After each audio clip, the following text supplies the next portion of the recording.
أعوذ بالله السميع العليم من الشيطان اللعين الرجيم. بسم الله الرحمن الرحيم. الحمد لله رب العالمين بارئ الخلائق أجمعين،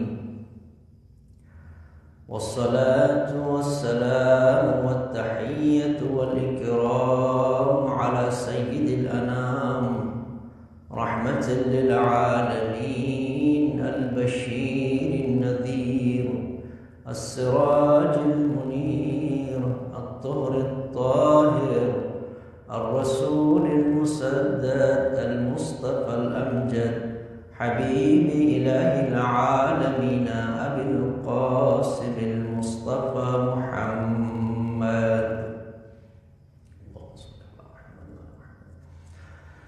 وعلى آله الطيبين الطاهرين المعصومين المظلومين الذين أذهب الله عنهم الرجس وطهرهم تطهيرا، واللعنة الدائمة الأبدية على أعدائهم أجمعين من يوم عداوتهم إلى قيام يوم الدين. أما بعد، فقد قال رسول الله صلى الله عليه وآله: إن الحسين مصباح الهدى وسفينة النجاة. محرم الحرام 1445 ہجری، سلسلہ کلام واقعہ کربلا کے علل و اسباب اور اس کے اسباق اور نتائج۔ کربلا کا جو واقعہ ہے، یقیناً یہ واقعہ یا اس طرح کے دیگر واقعات جب رونما ہوتے ہیں تو یہ انتہائی سادگی ہوگی کہ کوئی یہ سمجھے کہ اس واقعے کا جو وقوع پذیر ہونا ہے وہ اچانک اور اسی وقت کے بعض اسباب کے نتیجے میں ہوا ہوگا۔ ایسا نہیں ہوتا، بلکہ اس واقعے سے پہلے، اس حادثے سے پہلے بہت سارے علل و اسباب جمع ہو رہے ہوتے ہیں، اس کی بہت ساری وجوہات جمع ہو رہی ہوتی ہیں، اور جب وہ ساری وجوہات اور علل و اسباب اپنے منطقی طریقے سے آگے بڑھتے ہیں تو ایک دن وہ واقعہ یا سانحہ ہو جاتا ہے۔ اس لیے کہا جاتا ہے وقت کرتا ہے پرورش برسوں، حادثہ ایک دم نہیں ہوتا۔ کوئی بھی حادثہ ہمیں ایک دم لگتا ہے، ہمیں اچانک لگتا ہے، لیکن اس حادثے کے علل و اسباب پہلے سے چل رہے ہوتے ہیں۔ اور یہی تاریخی واقعات کے بارے میں پڑھنے کا دراصل ہدف بھی ہوتا ہے کہ ہم تاریخ کے واقعات کو پڑھیں، ان کے علل و اسباب کو سمجھیں، اس لیے کہ دنیا کا یہ نظام ہے، اس علل و اسباب کی دنیا میں، سبب و مسبب کی اس دنیا میں، کاز اینڈ ایفیکٹ کی اس دنیا میں، جب کبھی بھی ایک طرح کے اسباب جمع ہو جائیں تو ایک ہی طرح کے نتائج نکلتے ہیں۔ یہی تاریخ کو پڑھنے کا دراصل فلسفہ ہے، یہی ہمیں تاریخ سے جوڑتی ہیں۔ اگر ایسا نہ ہوتا کہ ایک قسم کے اسباب مہیا ہونے سے ایک قسم کے نتائج، ایک جیسے نتائج نکلنے نہ ہوتے تو پھر تاریخ سے عبرت حاصل کرنے کا کوئی مطلب نہ بنتا۔ تاریخ کا مطلب ہی یہ ہے کہ کسی کے ساتھ کوئی واقعہ پہلے زمانے میں ہوا، کسی قوم نے ترقی کی۔ مثال کے طور پر چین نے ترقی کی، جاپان نے اس مشکل ترین حالات کے بعد جب اس کے اوپر ایٹم بم کا حملہ ہوا تھا، اس کے بعد اس نے ترقی کی۔ بعض قوموں نے ترقی کے بعد تنزلی کا سفر کیا۔ تو ہم کسی قوم کی ترقی کا سفر کیوں پڑھیں اور کسی قوم کے تنزلی کے سفر کا کیوں جائزہ لیں؟ وہ واقعہ تو ان کے ساتھ ہوا ہے، ضروری نہیں ہمارے ساتھ ہو جائے۔ ہمیں اس تاریخی واقعے سے کیا چیز جوڑتی ہے، ہمیں کون سی ایسی چیز ہے جو یہ بتاتی ہے، اس بات کے اوپر ہمیں آمادہ کرتی ہیں کہ ہم دوسروں کی تاریخ کو پڑھیں۔ شہید مرتضیٰ مطہری رحمۃ اللہ علیہ فرماتے ہیں کہ انسان اور دیگر حیوانات میں جو چیز بنیادی طور پر فرق پیدا کرتی ہیں وہ اسی تجربات سے استفادہ کرنا ہے۔ دنیا کا کوئی بھی ایسا جاندار نہیں ہے جو اجتماعی طور پر اپنے سے سابقہ جانداروں کے اور جانوروں کے تجربات سے استفادہ کرتے ہوئے ترقی کرتے ہوں۔ وہ عام طور پر اپنے تجربے سے خود سیکھتے ہیں، لیکن اپنے سے پہلے والوں کے تجربات سے سیکھ کر آگے ترقی کر کے کوئی جانور آگے نہیں گیا۔ یہ انسان ہے کہ جس نے اپنے سے گزشتہ لوگوں کی سیرت کو پڑھا، ان کی تاریخ کو پڑھا، ان کی زندگی میں درپیش ہونے والے واقعات و سانحات کو پڑھا اور ان سے سبق سیکھا اور وہ آگے بڑھتے گئے۔ انسان کی پوری ترقی اسی بات کے اوپر مضمر ہے، اسی میں کہ انسان نے ہمیشہ جب دیکھا دوسروں نے تجربہ کیا ہے، دوسروں کے اوپر یہ واقعہ ہوا ہے، دوسروں کے ساتھ یہ سانحہ ہوا ہے، تو انسان نے اس سے سبق سیکھا۔ ہر چیز میں خود تجربہ کرنے کا انسان متحمل نہیں ہو سکتا۔ ایک انسان کی زندگی اتنی بڑی نہیں ہے کہ وہ ہر چیز کا خود تجربہ کرتے رہیں۔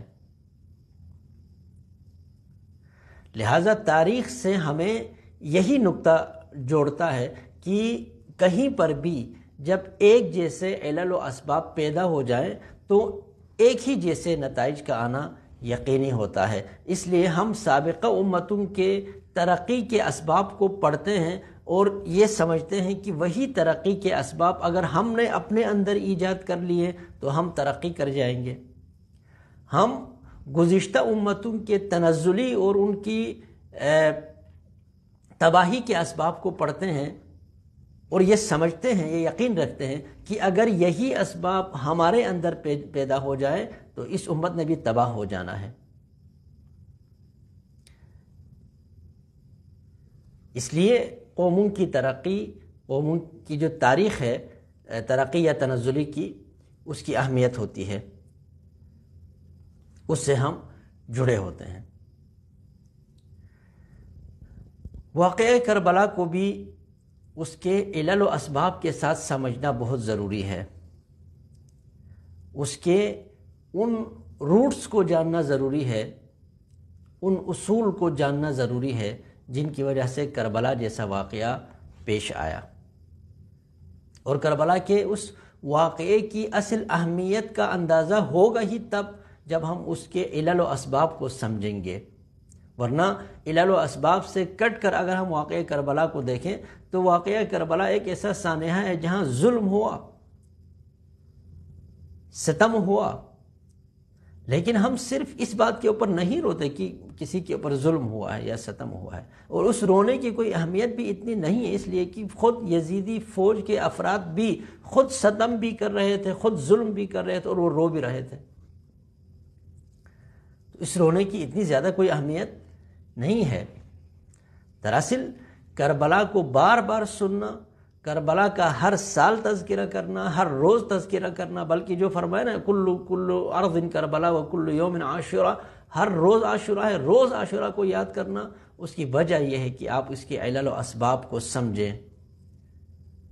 اگر ہم علل و اسباب کو سمجھ گئے تو ہم کربلا کی حقیقت کو سمجھیں گے۔ اگر ہم نے کربلا کی حقیقت کو سمجھا تو پھر ہم کربلا سے استفادہ کریں گے، ہم کربلا سے سبق لیں گے، ہم کربلا سے درس لیں گے، ہم کربلا سے عبرت لیں گے۔ اور اگر ہم نے اپنا درس کربلا سے لینا شروع کر دیا، اگر ہم نے واقعی الفاظ میں و حقیقی معنوں میں کربلا کو درسگاہ بنا لیا، تو پھر مولا ابا عبداللہ الحسین علیہ السلام کی طرح باعزت رہنا سیکھ جائیں گے، کربلا والوں کی طرح شجاعت کے ساتھ رہنا سیکھ جائیں گے، کربلا والوں کی طرح خدا سے راضی ہونے اور خدا کو راضی کرنے کا گر سیکھ لیں گے۔ ہم کربلا والوں کی طرف ہم یہ سیکھ لیں گے کہ مشکلات جس طرح کی بھی آ جائیں، ہر قسم کی مشکلات میں ہم خدا کو یاد رکھیں اور تمام مشکلات کو سہنے کے بعد صغرا زینب کبریٰ کی طرح کہے ما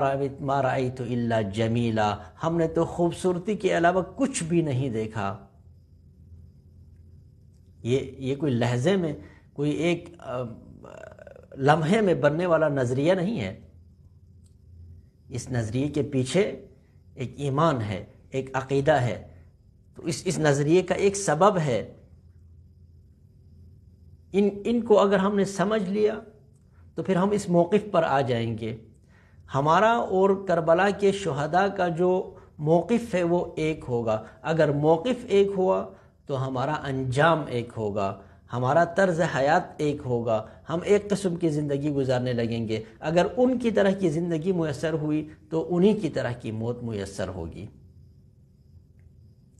لیکن اگر ہم ان علل و اسباب کو دیکھے بغیر، جن کی وجہ سے وہ کربلا کے چنیدہ لوگ ہو گئے، پوری دنیا سے جو منتخب ہو گئے ابا عبداللہ الحسین علیہ السلام کے ساتھ جانے کے لیے، تو ہماری زندگی میں کربلا سے کوئی تبدیلی نہیں آئے گی۔ ہم روتے رہیں گے، اور اس رونے کا اپنا فائدہ ضرور ہے، اس کا اخروی فائدہ کوئی انکار نہیں کر سکتا، لیکن ہماری عملی زندگی، اس دنیا میں ہماری زندگی کے اوپر کربلا کا کتنا اثر ہوگا یہ ہم دیکھتے ہیں، اس کا اتنا اثر نہیں ہے۔ تو ضروری ہے کہ ہم علل و اسباب کو سمجھیں۔ کربلا کا جو واقعہ ہوا اس کے اسباب میں سے ایک سبب اسلامی معاشرے کے اندر مراعات یافتہ لوگوں کا پیدا ہونا تھا، جس کو قرآن کی زبان میں مترفین کہتے ہیں۔ مترف یعنی وہ لوگ جن کو سسٹم سے اس طرح کا فیور ملتا ہے کہ وہ نظام سے اپنے آپ کو بالا سمجھتے ہوئے، لوگوں سے اپنے آپ کو بالا سمجھتے ہوئے کچھ اس طرح کے حقوق اور مراعات حاصل کرنا شروع کر دیتے ہیں جن مراعات اور حقوق کا باقی لوگ تصور بھی نہیں کر سکتے۔ اور یہی کسی معاشرے کے اندر فساد اور برائیوں کی جڑ ہوتے ہیں۔ یہ قبیلہ، یہ قوم، یہ گروہ جو مترفین کہلاتے ہیں، مراعات یافتہ کہلاتے ہیں۔ مراعات یافتہ سے مراد وہ نہیں ہے جس کو سسٹم نے جائز طریقے سے کچھ دیا ہے۔ یعنی مثلا جو سسٹم کے اندر ملازم ہے وہ مراعات یافتہ نہیں ہے، وہ اپنی ڈیوٹی کرتا ہے، وہ اپنی ذمہ داری پوری کرتا ہے، اس کے مقابلے میں نظام، حکومت اسے اس کی ضروریات کے مطابق پیسہ دیتی ہے۔ یہ مراعات یافتہ آدمی نہیں ہے۔ لیکن مراعات یافتہ آدمی وہ ہے جو اپنے کام سے زیادہ لیتا ہے، اپنے استحقاق سے زیادہ لیتا ہے، وہ ان دروازوں اور کھڑکیوں سے لیتا ہے جن دروازوں اور کھڑکیوں سے باقی لوگوں کو نہیں ملتا، نظام کے مطابق نہیں ملتا، سسٹم کے مطابق ملنا نہیں چاہیے۔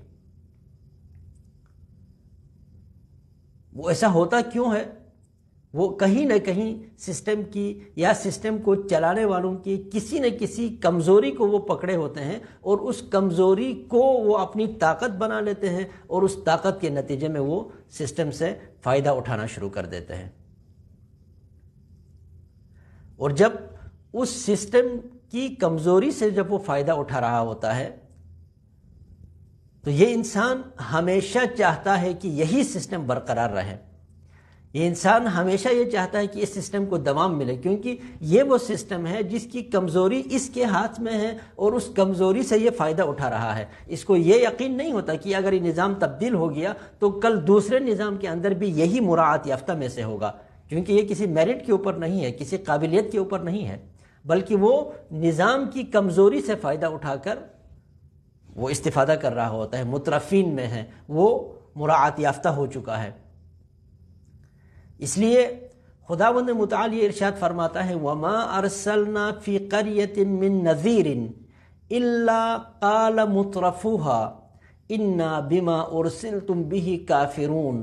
ہم نے کسی بھی قریے میں، کسی بھی جگہ کوئی نذیر، کوئی رسول، کوئی نبی نہیں بھیجا الا یہ کہ اس جگہ کے مترفین نے ہمیشہ یہ کہا انا بما ارسلتم بہ کافرون، جو تم نظام لے کر آئے ہو اس نظام کے ہم خلاف ہیں۔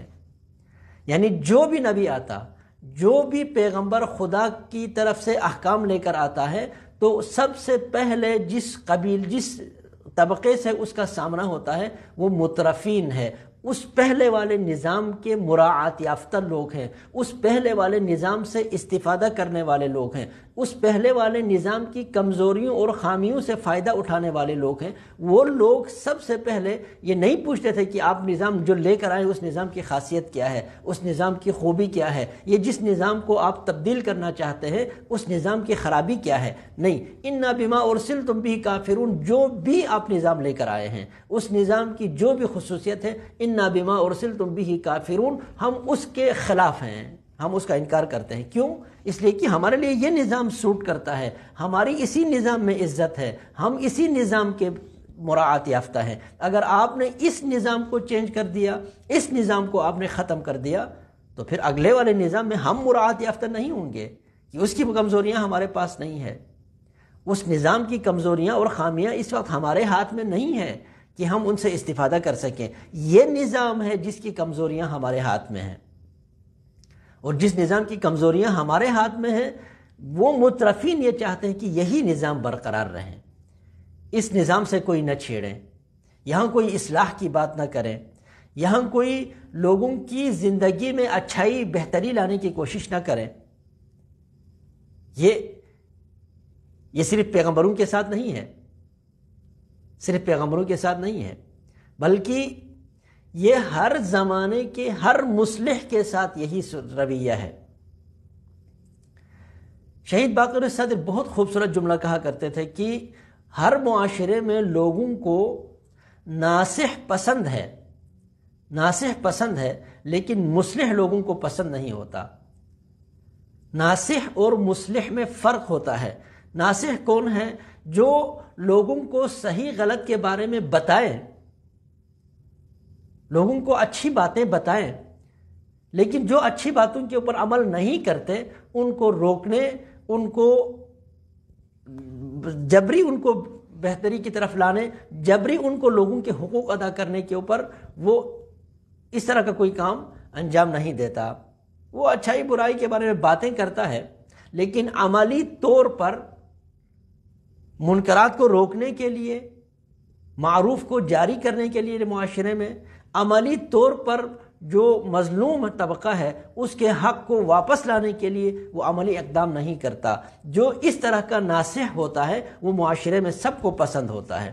معاشرہ ناصح کو پسند کرتا ہے، اچھی اچھی باتیں کرنے والے کو پسند کرتا ہے، لیکن یہی ناصح جب مصلح بن جاتا ہے، جب وہ معاشرے میں موجود بگاڑ کو ختم کرنے کے لیے عملی اقدامات کی بات کرتا ہے، یعنی جب ناصح کہتا ہے کہ سود حرام ہے، ربا نہیں ہونا چاہیے، کسی کو کوئی فرق نہیں پڑتا۔ جب ناصح یہ کہتا ہے کہ آپ اچھے لوگوں کا ساتھ دو، کسی کو کوئی فرق نہیں پڑتا، کوئی اس کو روکتا نہیں ہے۔ جب ناصح کہتا ہے کہ کسی کے اوپر ظلم نہ کرو، کوئی خاص فرق نہیں پڑتا۔ لیکن جب یہی ناصح مصلح بن جاتا ہے، یعنی وہ ظالم کو روکنے کے لیے عملی اقدامات کی بات کرتا ہے، تو ظالم اس کے خلاف کھڑے ہو جاتے ہیں۔ یہی ناصح جب معاشرے کے اندر سود کو ختم کرنے کی عملی اقدام کی بات کرتا ہے تو سود خور کھڑے ہو جاتے ہیں۔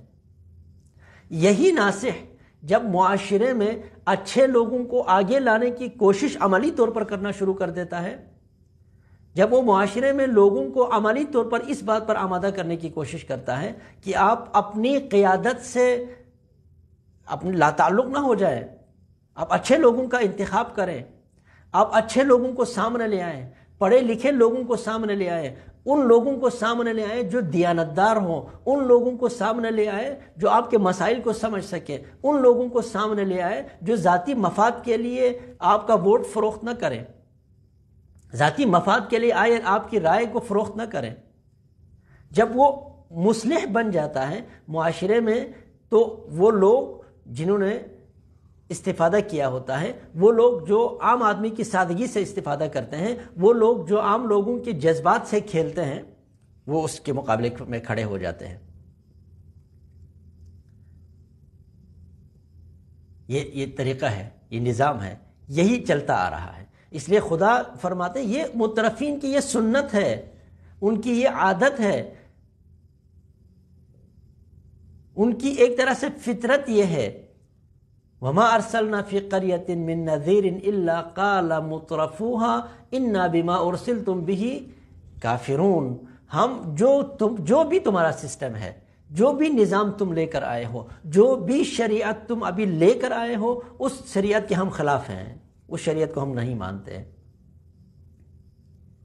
اس لیے کہ ہم پرانی شریعت کے اندر، شریعت سے مراد خدا کی شریعت نہیں، یعنی پرانے نظام کے اندر، ہم پرانے نظام کے اندر اچھی زندگی گزار رہے ہیں، ہم پرانے نظام سے استفادہ کر رہے ہیں، ہم پرانے نظام کے مستفید لوگ ہیں، پرانے نظام سے ہم بڑے ہو گئے ہیں، پرانے نظام میں ہماری جڑیں ہیں، پرانے نظام میں قانون ہمارے ہاتھ میں ہے، پرانے نظام میں انصاف ہمارے مرضی سے چلتا ہے، پرانے نظام میں عدالتیں ہماری مرضی سے چلتی ہیں۔ لہٰذا وہ کیوں چاہیں گے وہ نظام خراب ہو جائے، وہ نظام تبدیل ہو جائے؟ ہر معاشرے میں اس طرح کے مترفین ہوتے ہیں، ہر ملک میں اس طرح کے مترفین ہوتے ہیں، ہر امت میں اس طرح کے مترفین ہوتے ہیں جن کا مقابلہ کرنا ہوتا ہے مصلحین کو، انبیاء کو، اوصیاء کو، مؤمنین کو، متقین کو مقابلہ کرنا ہوتا ہے اس طرح کے مراعات یافتہ لوگوں سے، مترفین سے۔ دوسری جگہ قرآن خداوند متعال ارشاد فرما رہے ہیں وَمَا أَرْسَلْنَا مِن قَبْلِكَ فِي قَرْيَةٍ مِّن نَذِيرٍ إِلَّا قَالَ مُتْرَفُوهَا إِنَّا وَجَدْنَا آبَاءَنَا عَلَىٰ أُمَّةٍ وَإِنَّا عَلَىٰ آثَارِهِم مُّقْتَدُونَ قَالُوا أَوَلَوْ جِئْتُكُم بِأَهْدَىٰ مِمَّا وَجَدتُّمْ عَلَيْهِ آبَاءَكُمْ قَالُوا إِنَّا بِمَا أُرْسِلْتُم بِهِ كَافِرُونَ۔ فرمایا ہم نے جس بھی قریے میں، جس جگہ پر بھی رسول بھیجے، اس جگہ پر مترفین نے، مراعات یافتہ لوگوں نے ایک بات کہی، وہ یہ کہ کوئی نئے نظام کی ضرورت نہیں ہے، کسی قسم کی تبدیلی کی ضرورت نہیں ہے، آپ خواہ مخواہ میں ان معاملات میں نہ پڑیں۔ یہ ہمارے آج بھی ہم دیکھتے ہیں کہ آپ عالم دین ہیں، آپ ان معاملات میں بات نہ کریں، آپ کی عزت ہے، آپ ان معاملات میں نہ الجھیں، آپ رہنے دیں ان چیزوں کو، آپ کی عزت ہے، لوگ آپ کی عزت کرتے ہیں، تو آپ اپنی عزت کو بچائیں۔ اِنَّا وَجَدْنَا عَلَيْهِ آبَاءَنَا اِنَّا وَجَدْنَا آبَاءَنَا عَلَىٰ أُمَّةٍ، ہم نے گزشتہ لوگوں کو اپنے یعنی وہ یہ کہتے ہیں کہ یہ کوئی آج کا نظام نہیں ہے، یہ کوئی آج کا نظام نہیں ہے، پرانے سے چلتا آ رہا ہے، اور اسی کے اوپر ہمارے آباء و اجداد بھی اسی کے اوپر عمل کرتے ہوئے اس دنیا سے چلے گئے ہیں۔ وَإِنَّا عَلَىٰ آثَارِهِم مُّقْتَدُونَ، وہ کون سی تباہی آ گئی؟ کچھ نہیں ہوا، ہمارے آباء و اجداد بھی اسی قسم کے نظام کے اوپر چلتے رہے ہیں۔ آپ کون ہوتے ہیں ہمارے آباء و اجداد کے نظام کو تبدیل کرنے والے؟ آپ کون ہوتے ہیں ہمارے آباء و اجداد کے نظام کے خلاف بات کرنے والے؟ اِنَّا عَلَىٰ آثَارِهِم لَمُقْتَدُونَ، ہم ان کے آثار کے اوپر چلیں گے، ان کے نقش قدم پر چلیں گے۔ آپ ہمارے سسٹم کے اندر، ہمارے نظام کے اندر مداخلت نہ کریں، اس نظام کے بارے میں بات نہ کریں، اس کو تبدیل کرنے کی بات نہ کریں۔ وہ انبیاء فرماتے تھے اگر تمہارے آباء و اجداد ایک دین کے اوپر، ایک نظام کے اوپر عمل کر رہے تھے، مان لیا، اگر میں اس سے اچھا نظام لے کر آیا ہوں تو کیا عقل کا تقاضا یہ نہیں ہے کہ اس اچھے نظام کو مانا جائے؟ جواب کیا ہوتا تھا مترفین کا؟ اِنَّا بِمَا أُرْسِلْتُم بِهِ كَافِرُونَ۔ پھر وہی، ہمیں مت یہ بات کہیں، اِنَّا بِمَا أُرْسِلْتُم بِهِ كَافِرُونَ، جو نظام آپ لے کر آئے ہیں اس نظام کے ہم خلاف ہیں۔ بھائی اس نظام کو دیکھو تو صحیح، اس نظام کو سمجھو تو صحیح۔ نہیں، وہ نہ سمجھنا چاہتے ہیں، نہ اس پر بات کرنا چاہتے ہیں، نہ اس کی خوبیوں کو سمجھنا چاہتے ہیں، نہ خامیوں کو۔ کیوں؟ اس لیے کہ اصل مسئلہ نظام، اس آنے والے نظام کی خوبیوں خامیوں کا نہیں ہے، اصل مسئلہ یہ ہے کہ یہ مترف بنا ہی پرانے نظام میں ہے، یہ مراعات یافتہ بنا ہی پرانے نظام میں ہے۔ اس پرانے نظام کے تبدیل ہونے پر اس کو اپنے مراعات کے ختم ہونے کا خطرہ ہے، اس پرانے نظام کے خراب ہونے کے اوپر اس کی سرکردگی ختم ہونے کا خطرہ ہے۔ کھڑ پینجی ختم ہونے کا خطرہ ہے. لہٰذا وہ یہ چاہتا ہے کہ یہی نظام جس سے میں استفادہ کر رہا ہوں، یہی نظام جس میں میں بڑا ہوں، یہی نظام جس میں میں سرکردہ ہوں، یہی نظام جس میں میں لیڈر ہوں، یہی نظام جس میں میں سیاسی قائد ہوں، یہ نظام برقرار رہیں. اسی نظام کو رہنا چاہیے. دوسرا نظام جیسا بھی ہو بالآخر اس نظام کو تبدیل کر کے آنا ہے، اور اس نظام کو تبدیل کرنے سے میرا نہ صرف فائدہ نہیں ہے بلکہ نقصان ہے. لہذا معاشرے کے اندر جب اس طرح کے مترفین اور مراعات یافتہ لوگوں کا گروہ قوی ہو جاتا ہے تو بہت ساری مشکلات، بہت سارے عیوب معاشرے کے اندر پھر آنا یقینی ہے. پیغمبر اکرم صلی اللہ علیہ وآلہ وسلم کے بعد خلافت کا جو مسئلہ تھا وہ یقینی طور پر ہم چونکہ نظام خلافت کو نہیں مانتے، ہم یہ کہتے ہیں کہ خدا نے جو نظام پیغمبر اکرم صلی اللہ علیہ وآلہ وسلم کے بعد دنیا کے لیے قیامت تک رہنے والی اس آئین کی حفاظت کے لیے، شریعت کی حفاظت کے لیے، شریعت کی تشریح کے لیے، شریعت کو بیان کرنے کے لیے، شریعت کو نافذ کرنے کے لیے جو نظام خدا نے دیا ہے وہ نظام امامت ہے. نظام خلافت کو ہم کسی فرد کی وجہ سے یہ بات نہیں ہو رہی کہ ہم حضرت ابوبکر کو مانتے ہیں یا نہیں مانتے، حضرت عمر کو مانتے ہیں یا نہیں مانتے، حضرت عثمان کو مانتے ہیں یا نہیں مانتے. مسئلہ اس سے بالاتر ہے. ہم شخصیت کی بات ہی نہیں کرتے، ہم کہتے ہیں وہ نظام ہی یہ نہیں ہے جو نظام خدا نے دیا تھا. خدا نے امامت کا نظام دیا تھا. امامت کے نظام میں خدا نے جس طرح ہدایت کا کوئی بھی اور سلسلہ لوگوں کے حوالے نہیں کیا کہ تم اپنے لیے ہادی منتخب کرو، امامت کے سلسلے کو بھی خدا نے لوگوں کے حوالے کیا ہی نہیں تھا کہ لوگ اپنے لیے کوئی امام چن لیں اور پھر لوگوں نے غلط چن لیا. اصل مسئلہ ادھر ہے، لوگوں کو اختیار ہی نہیں تھا، لوگ انتخاب کر ہی نہیں سکتے تھے. جب کر ہی نہیں سکتے تھے تو اصل عمل کے اوپر سوال ہے، نہ یہ کہ کس کو انتخاب کیا یہ سوال ہی نہیں ہے. لہٰذا ہم یہ نہیں کہہ رہے کہ انتخاب کا حق تو تھا لیکن غلط منتخب ہوئے. یہ دوسرا مرحلہ ہوتا ہے. جب آپ کو انتخاب کا حق ہو، انتخاب کا حق ملنے کے بعد آپ کے پاس آپشنز آتے ہیں کہ آپ اس کو انتخاب کریں، اس کو انتخاب کریں یا اس کو انتخاب کریں، اور آپ نے اچھے کا انتخاب نہ کیا تو پھر یہ بات آتی ہے کہ آپ نے انتخاب غلط کیا. امامت اور خلافت میں ہمارا مسئلہ یہ نہیں ہے. ہمارا مسئلہ یہ کہ آپ کو انتخاب کا حق حاصل ہے یا نہیں ہے. ہمارا مدعا یہ ہے کہ خدا نے یہ حق انسان کو دیا ہی نہیں ہے کہ وہ خود اپنے لیے ہادی منتخب کریں. یہ کام خدا کا تھا. جس طرح نبی منتخب کرنا خدا کا کام ہے، نبوت کے بعد امامت کے سلسلے کے افراد کو بھی منتخب کرنا خود خدا کا کام تھا، اور خدا نے نبی کے زبانی یہ منتخب کر کے دے دیا تھا. لیکن اگر ہم اس چیز کو بھی مان لیں کہ خدا نے ہمیں اختیار دیا تھا، تب بھی ہمارا دعویٰ، ہمارا مدعا پھر بھی یہ ہے کہ مولا کائنات امیر المومنین علی ابن ابی طالب ہی کو منتخب ہونا چاہیے تھا. اس لیے کہ انتخاب کے لیے، کسی کو لیڈر تسلیم کرنے کے لیے، کسی کو اپنا نمائندہ بنانے کے لیے بھی کچھ صلاحیتیں ہوتی ہیں، شرائط ہوتی ہیں، ان کو خیال رکھنا چاہیے تھا. میرٹس ہوتے ہیں، ان کو خیال رکھنا چاہیے تھا. ان تمام چیزوں کے اوپر، تمام معیارات کے اوپر اگر کوئی شخصیت اترتی ہے تو وہ صرف علی ابن ابی طالب علیہ السلام کی ذات گرامی ان کو ہونا چاہیے تھا. لیکن فی الحال ہماری بحث یہ نہیں ہے. ہم میرٹ ڈی میرٹ کی بات ہی نہیں کر رہے. ہم کہہ رہے ہمیں اختیار نہیں تھا، کسی کو بھی اختیار نہیں تھا. جو سقیفہ بنو ساعدہ میں جمع ہو گئے لوگ، ان کو یہ اختیار نہیں تھا کہ وہ خلافت کے مسئلے کے اوپر گفتگو کریں اور پھر اپنے میں سے کسی کو منتخب کر لیں. خیر، یہ معاملہ ہو گیا.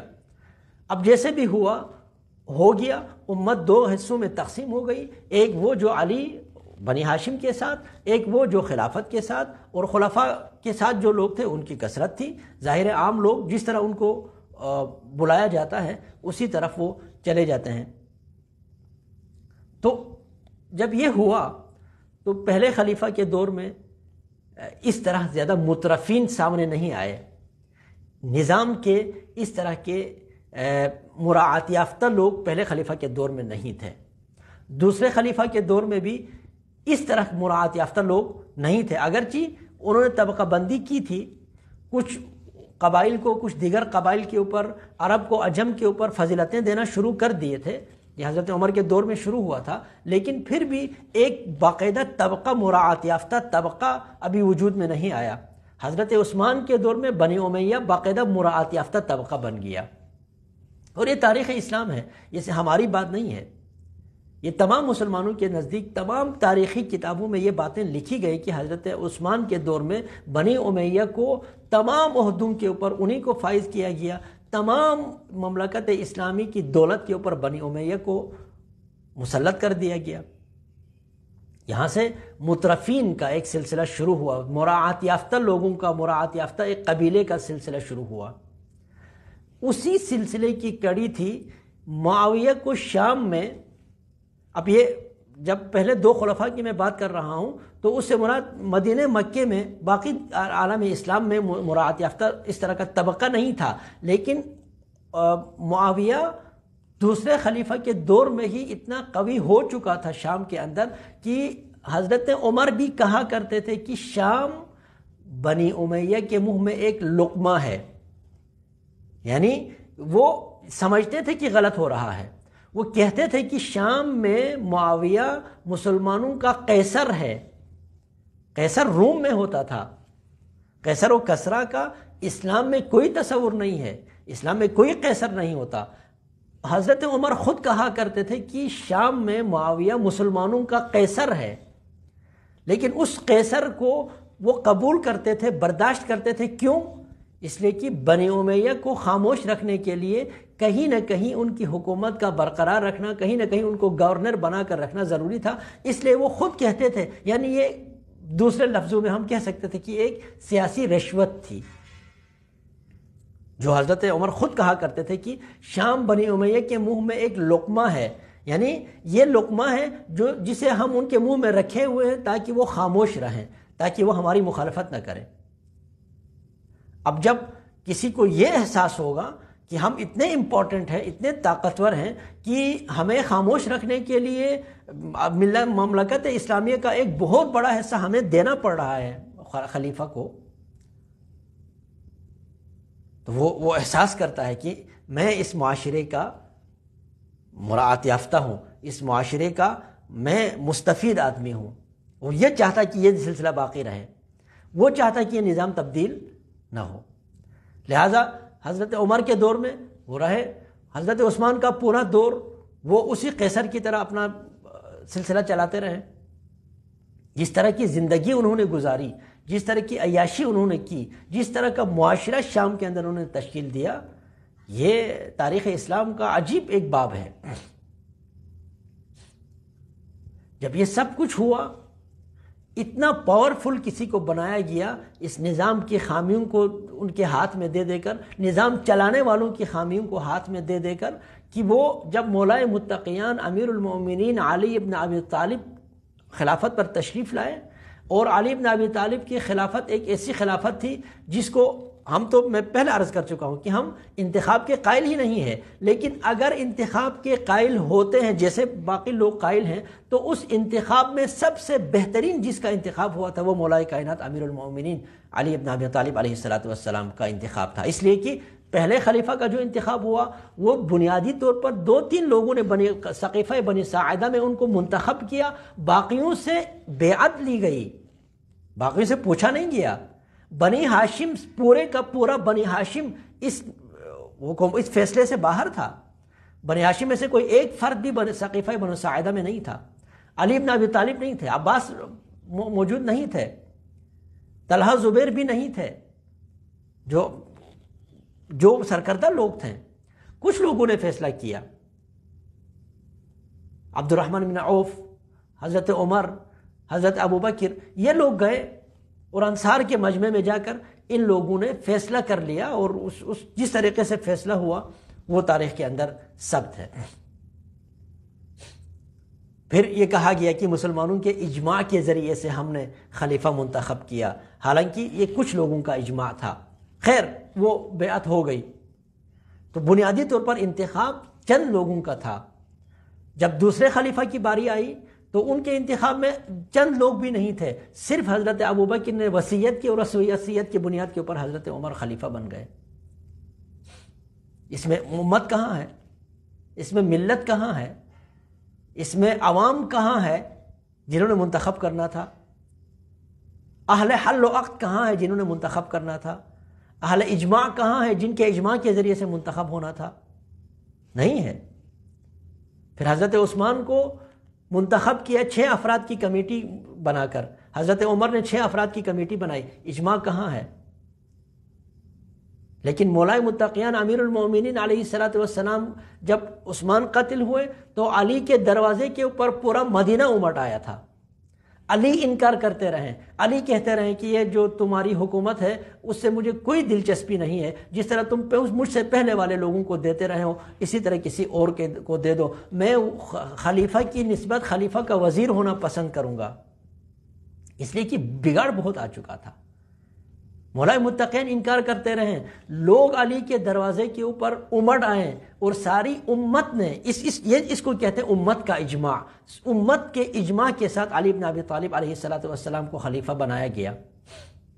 اب جب وہ خلیفہ بنا تو علی کا طرز حکومت معلوم ہے، علی نے کس طرح حکومت کرنی ہے، اور ابتدائی دنوں میں ہی لوگوں کو معلوم ہو چکا تھا علی کس طرح حکومت کریں گے۔ جب طلحہ اور زبیر آئے تھے اس خیال کے ساتھ کہ ہم نے چونکہ علی کو حکومت میں لانے کے لیے کردار ادا کیا، یعنی انہوں نے چونکہ عثمان کے قتل میں ان کا کردار تھا، وہ یہ سمجھتے تھے کہ علی بھی شاید یہ سمجھتے ہوں گے کہ ہم نے کردار ادا کر کے اس کو خلافت پر لایا ہے، لہٰذا ایک کو بصرے کی حکومت، ایک کو کوفے کی حکومت، یہ ہمارا حق ہے۔ علی کے پاس جاتے ہیں، رات کو مولائے متقیان کے پاس جب پہنچے تو امیر المؤمنین علیہ الصلوۃ والسلام بیت المال کی حساب کتاب میں مصروف تھے۔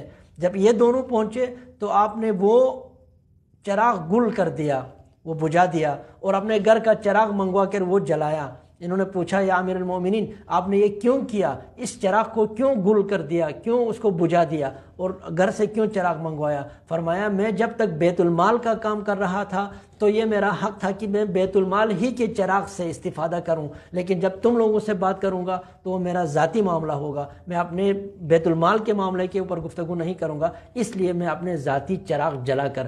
اتنے چھوٹے معاملے کے اوپر جب یہ دیکھا تو لوگ سمجھ گئے کہ نظام کیا آ رہا ہے۔ اس نظام میں کسی قیصر کو برداشت نہیں کیا جائے گا، اس نظام میں کسی مترف کی بات سنی نہیں جائے گی، اس نظام کا کوئی مراعات یافتہ نہیں ہوگا، اس نظام میں سب ایک جیسے ہوں گے۔ تو جب یہ دیکھا تو اس معاشرے کو، اس نظام کو کون برداشت کر سکتا ہے؟ صرف وہ جو پسے ہوئے ہیں، صرف وہ جو مراعات یافتہ نہیں ہے، صرف وہ جو حقیقی طور پر اصل نظام اسلام سے استفادہ کرنے اور اس نظام کے اندر رہ کر باعزت زندگی گزارنے کے خواہش مند تھے، وہ برداشت کر سکتے تھے۔ لیکن مراعات یافتہ لوگ، مترفین، ایک دن بھی علی کی حکومت کو برداشت نہیں کر سکتے تھے، اس لیے کہ معلوم ہے اب جب یہ جو نظام آ رہا ہے، اب علی جب مصلح بن کر آئے ہیں تو اصلاح کی صورت میں ہم مراعات یافتہ نہیں رہیں گے۔ لہٰذا جب مولائے کائنات نے، ورنہ اسلام کا تصور تو یہ تھا کہ جب آپ کو گورنر بنایا جاتا ہے تو آپ کو مسئولیت دی جاتی ہے، آپ کے کندھے کے اوپر بوجھ رکھا جاتا ہے، اور جب آپ کو وہاں سے ہٹایا جائے تو آپ کو سجدہ شکر کرنا چاہیے کہ میرے اوپر جو بوجھ تھا، میرے کندھے کے اوپر لوگوں کی ذمہ داری تھی، اس سے عہدہ برآ ہو گیا۔ لیکن جب آپ اس کو منصب سمجھتے ہیں، جب آپ اس کو عیاشی کا ذریعہ بنا لیتے ہیں تو آپ اس منصب کو چھوڑ نہیں سکتے، وہ پھر کوئی آپ ذمہ داری تو نہیں ہے، مسئولیت تو آپ اس کو سمجھتے نہیں ہیں، آپ اس کو اپنا ایک حق سمجھتے ہیں، آپ اس کو عیاشی کا ذریعہ سمجھتے ہیں، تو پھر اس کو آپ چھوڑ نہیں سکتے۔ لہٰذا معاویہ کو جب مولائے متقیان نے معزول کیا تو انکار کر دیا، نہ صرف انکار کر دیا بلکہ مولائے متقیان سے جنگیں لڑی۔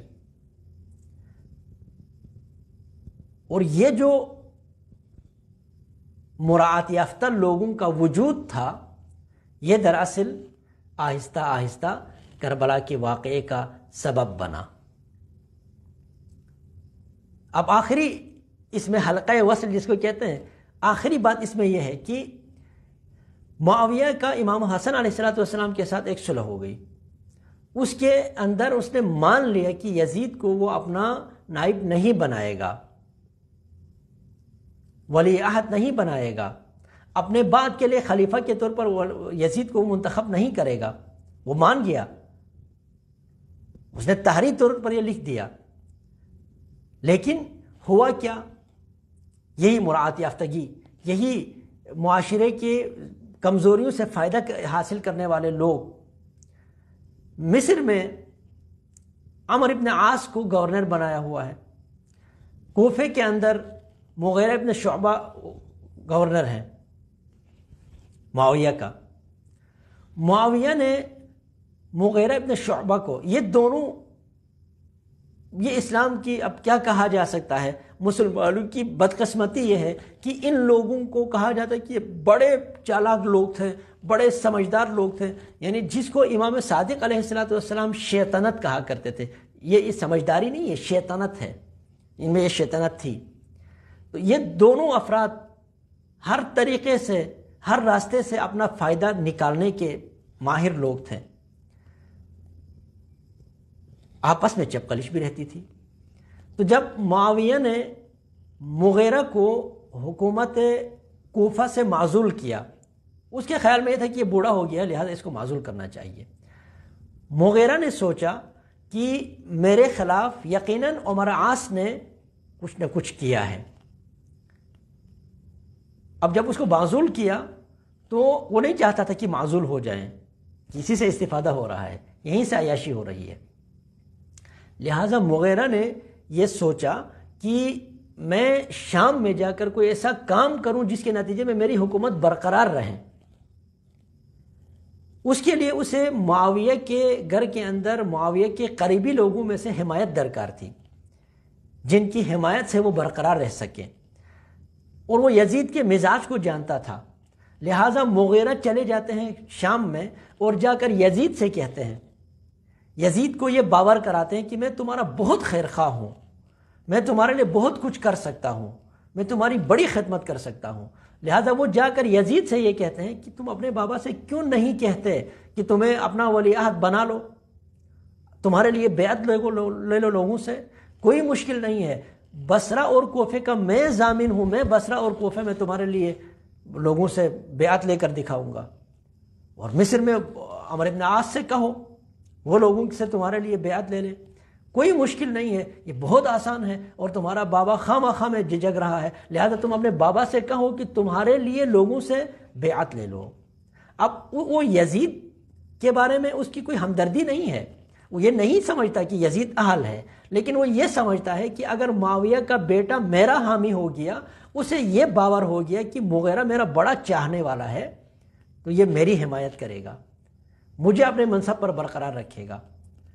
لہذا اسی طرح ہوا، جب اس نے یزید کو یہ بات سمجھائی کہ تم ولی عہد بن سکتے ہو، تمہاری بیعت لی جا سکتی ہے، تو یزید نے معاویہ سے اس بات پر اصرار کرنا شروع کر دیا، اور بالآخر معاویہ نے فیصلہ کر لیا کہ یزید کے لیے بیعت لی جائیں۔ اب جب یہ فیصلہ ہوا اور یزید کے لیے بیعت لی جانے لگی تو یقینی طور پر مغیرہ کا جو پلان تھا وہ کامیاب ہو گیا، اور یزید کے نزدیک مغیرہ اس کا ایک بڑا چاہنے والا بن کر سامنے آیا،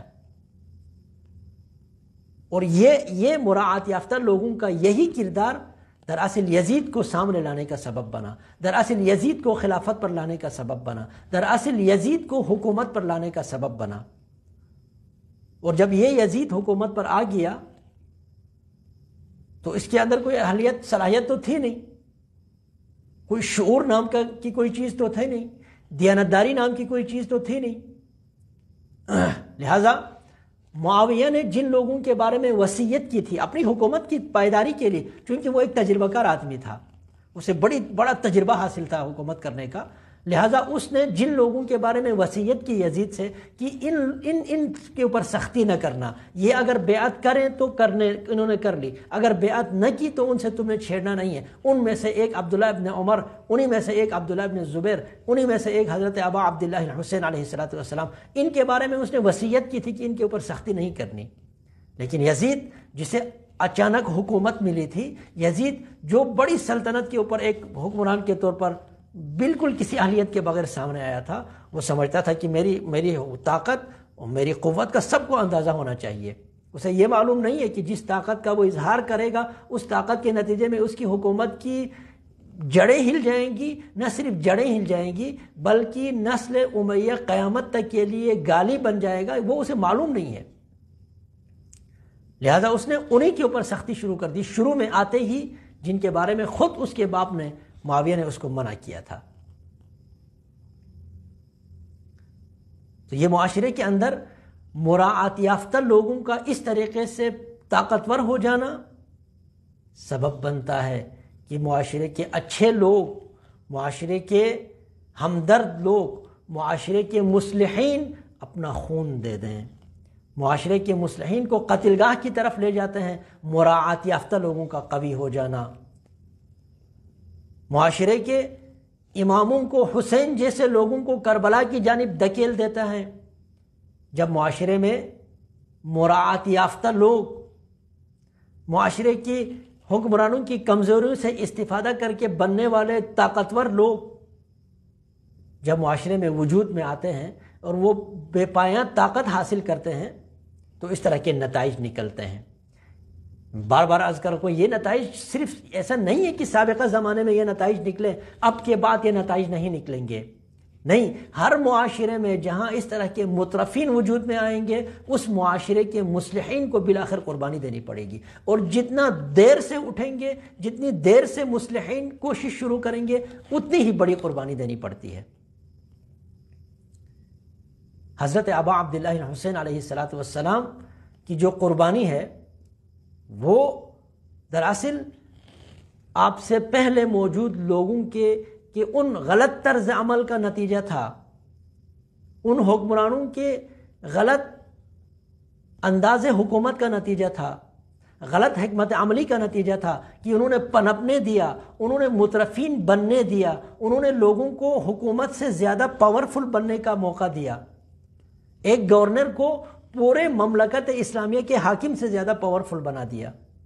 اب جب وہ اس طرح کا پاورفل بنتا ہے تو وہ پھر کسی کی بات سنتے نہیں ہیں، اور جب وہ نہیں سنتے تو اس طرح کی قربانیاں دینی پڑتی ہیں. اور اسلام کو ظاہر ہے جب اسلام میں جس چیز کا تصور ہی نہیں تھا، قیصریت کا کوئی تصور نہیں تھا، لیکن معاویہ کو قیصریت کے ساتھ تسلیم کیا گیا.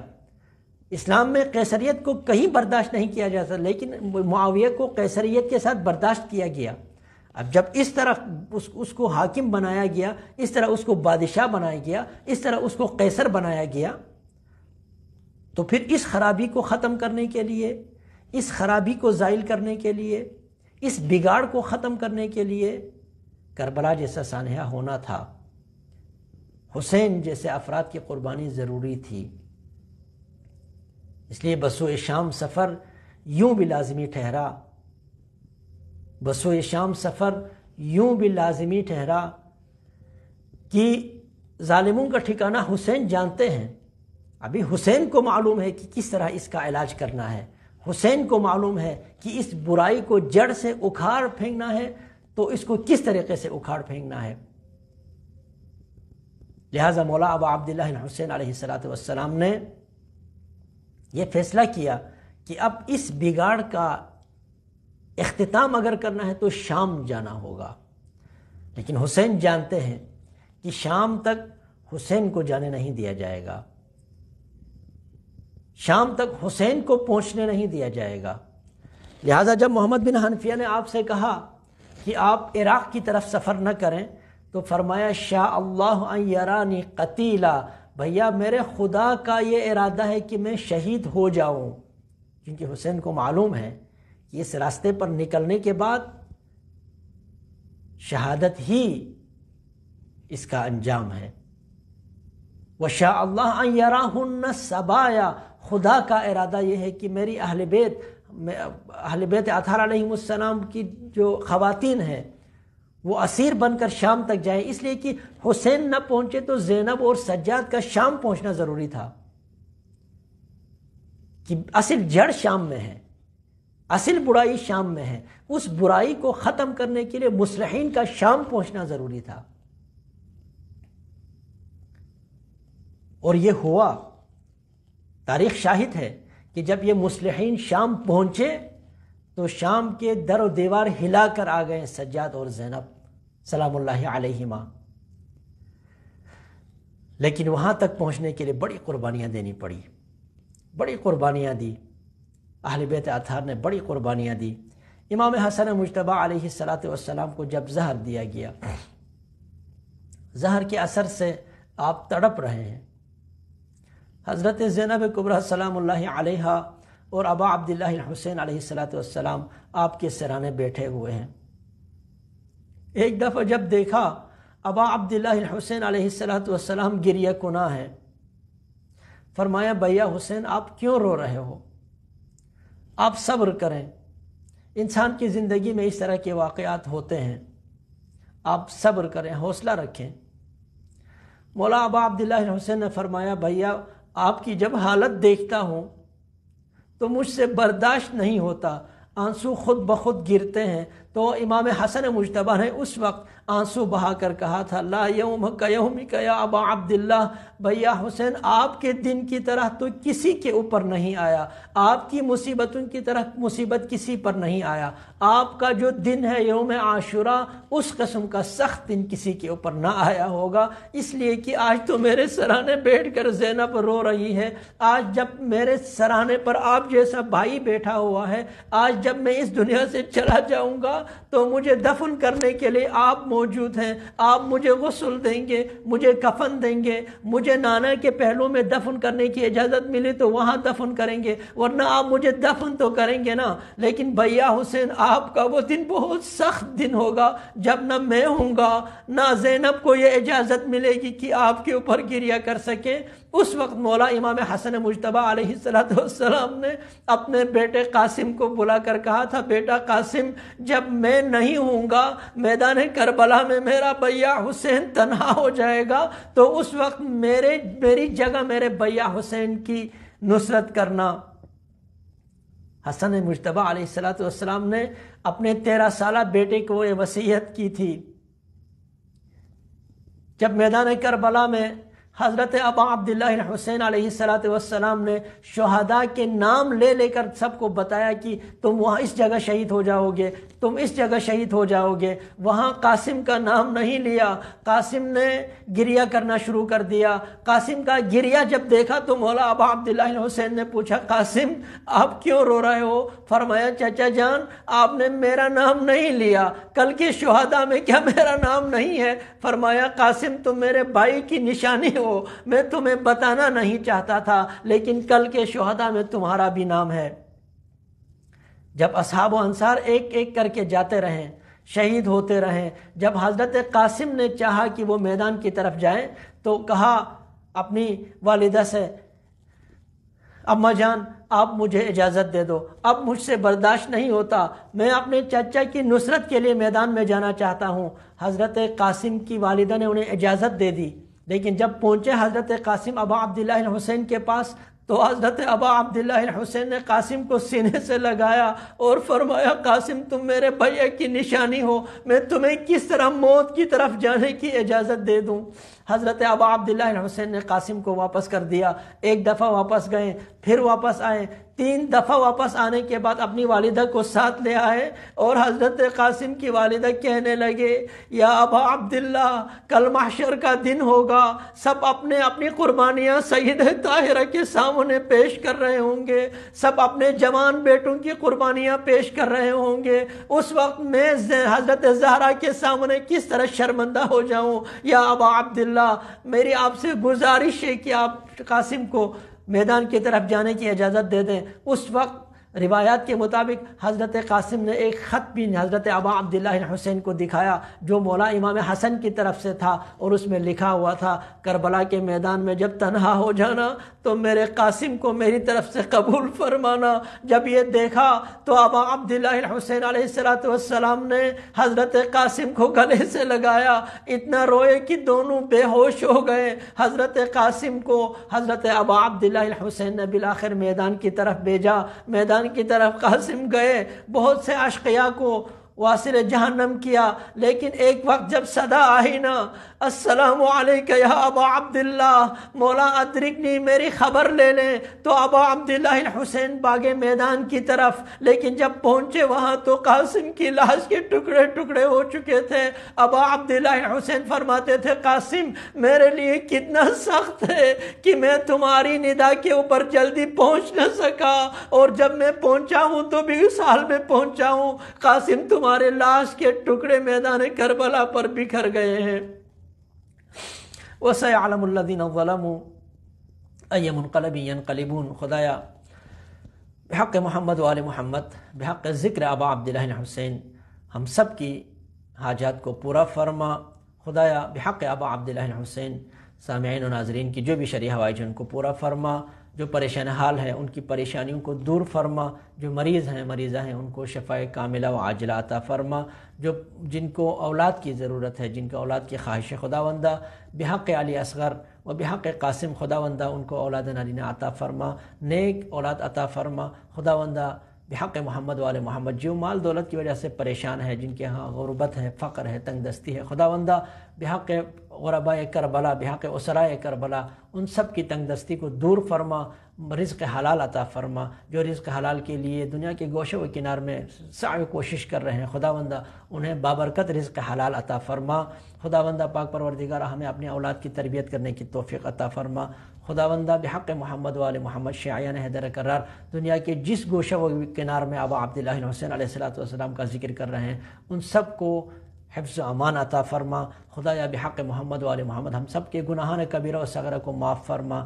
ہمارے جتنے بھی مرحومین ہیں، ہمارے اعزاء ہیں، اقربا ہیں، جن کے ہمارے اوپر حقوق ہیں، جو اس دنیا سے محمد و آل محمد کی محبت لے کر چلے گئے ہیں، خداوندہ ان تمام کے گناہان کبیرہ و صغیرہ کو معاف فرما، ان کے درجات کو بلند فرما۔ خداوندہ بحق محمد و آل محمد جو لوگ اس راہ پر شہید ہوئے ہیں انہیں شہدائے کربلا کے ساتھ محشور فرما۔ جو عزاداری کے راہ میں اسیر ہیں، خداوندہ انہیں اسیر کربلا امام زین العابدین علیہ السلام کا واسطہ انہیں جلد از جلد رہائی نصیب فرما۔ خداوندہ جن لوگوں نے التماس سے دعا کہا ہے، آپ علام الغیوب ہیں، آپ کو دلوں کے راز کا پتہ ہے، خدایا جس مقصد کے لیے بھی التماس سے دعا کہا ہے ان سب کے حاجات کو پورا فرما۔ خداوندہ بحق محمد و آل محمد اہل بیت اطہار، امام زمانہ عجل اللہ تعالیٰ فرجہ الشریف، سیدہ طاہرہ شفیع روز الجزا ام الحسن والحسین، سیدہ نساء العالمین فاطمہ زہرا سلام اللہ علیہا کے قلب کو ہم سے راضی فرما۔ خدایا بحق محمد و آل محمد ہمیں دنیا میں زیارت اہل البیت اور آخرت میں شفاعت اہل البیت نصیب فرما۔ امام زمانہ عجل اللہ تعالیٰ فرجہ الشریف کے ظہور میں تعجیل عطا فرما۔ ہم سب کو ان کے اعوان انصار میں ہونے کی نصیب توفیق عطا فرما۔ وصلی اللہ علی سیدنا محمد وعطرته الطاہرین الی ارواحنا وارواح المؤمنین والمؤمنات نہدی ثواب الفاتحہ۔ بسم اللہ الرحمن الرحیم، الحمد للہ رب العالمین۔